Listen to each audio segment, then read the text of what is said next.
Kidnap కేసులో mystery వీడింది. Malakpet ఇంట్లోనే యువతి ఉంది. అసలు ఏం జరిగింది అనే అంశంపై పోలీసులు దర్యాప్తు చేస్తున్నారు. అత్తాపూర్లోని ఓ ఆసుపత్రి వద్ద యువతి కిడ్నాప్ అయ్యింది అన్న స్థానికులు చెప్పడంతో పోలీసులు దర్యాప్తు చేపట్టారు.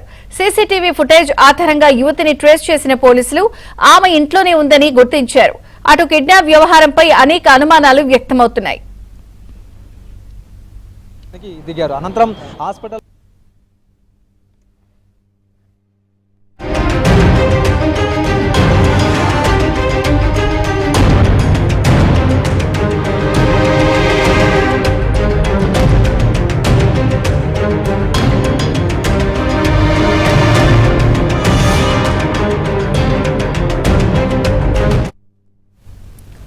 అత్తాపూర్ కిడ్నాప్ కేసులో మిస్టరీ వీడింది. మలక్పేట ఇంట్లోనే యువతి ఉంది. అసలు ఏం జరిగింది అనే అంశంపై పోలీసులు దర్యాప్తు చేస్తున్నారు. అత్తాపూర్లోని ఓ ఆసుపత్రి వద్ద యువతి కిడ్నాప్ అయింది అన్న స్థానికులు చెప్పడంతో పోలీసులు దర్యాప్తు చేపట్టారు. సీసీటీవీ ఫుటేజ్ ఆధారంగా యువతిని ట్రేస్ చేసిన పోలీసులు ఆమె ఇంట్లోనే ఉందని గుర్తించారు. అటు కిడ్నాప్ వ్యవహారంపై అనేక అనుమానాలు వ్యక్తమవుతున్నాయి.